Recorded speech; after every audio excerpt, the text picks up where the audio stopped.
થયેલું વાવાઝોડું આખરે કેટલા વાગે ક્યાં સ્થિતિ કેવી હશે એ જ સમજવું ખૂબ જરૂરી છે. એટલે બિગ બોલ પર અમે આપને બતાવીશું કે જે સ્થિતિ વાવાઝોડાને લઈને હતી તેનો મેપ જુઓ આપ, કારણ કે તે પ્રવેશ્યું બંગાળથી મધ્યપ્રદેશ થઈને જ્યારે ગુજરાત આવ્યું ત્યારે ગુજરાતમાં એન્ટ્રી બાદ સૌથી વધારે અસર જે થવાની સંભાવના હતી તે કચ્છ અને સૌરાષ્ટ્ર પર હતી, જે અમે 2 દિવસ પહેલાથી બતાવી રહ્યા હતા. પરંતુ હવે કચ્છમાંથી પણ એન્ટ્રી બહાર થઈ ગઈ છે અને અરબ સાગર તરફ અને ખાસ કરીને પાકિસ્તાન, અરબ સાગર અને ઓમાન તરફ આગળ વધી રહ્યું છે.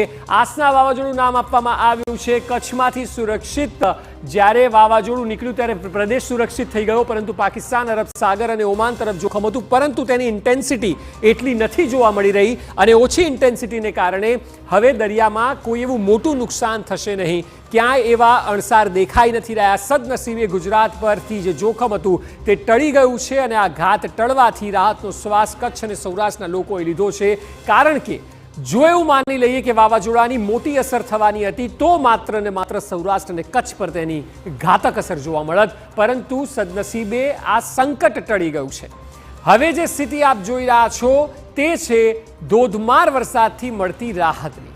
આપ જો 30મી ઓગસ્ટની જે આગાહી કરવામાં આવી છે તેમાં લગભગ 75% ગુજરાત છે તે ગ્રીન ઝોનમાં જોવા મળશે, એટલે વરસાદ છે જ નહીં. તેમાં આપ જુઓ ઉત્તર ગુજરાત એટલે બનાસકાંઠા ઉપરથી શરૂ કરીએ અને ત્યારબાદ અમદાવાદ મધ્યમાં આવીએ અને ત્યારબાદ નીચે વલસાડ સુધી જઈએ તો આખો પટ્ટો આપ જોશો ઉત્તરથી લઈને મધ્યથી લઈને દક્ષિણ ગ્રીન ઝોનમાં આવી ગયું છે. અને સૌરાષ્ટ્રના કેટલાક જિલ્લાઓ પણ જેમ કે સુરેન્દ્રનગર, અમરેલી, ભાવનગર, બોટાદ આ તરફ થોડા આગળ આવીએ તો ગીર સોમનાથ, જુનાગઢ, રાજકોટ અને મોરબી આ 4 જિલ્લાઓ એવા છે કે જ્યાં યલો એલર્ટ આપવામાં આવ્યું છે. એટલે આ 4 જિલ્લાઓમાં વરસાદ જોવા મળી શકે છે.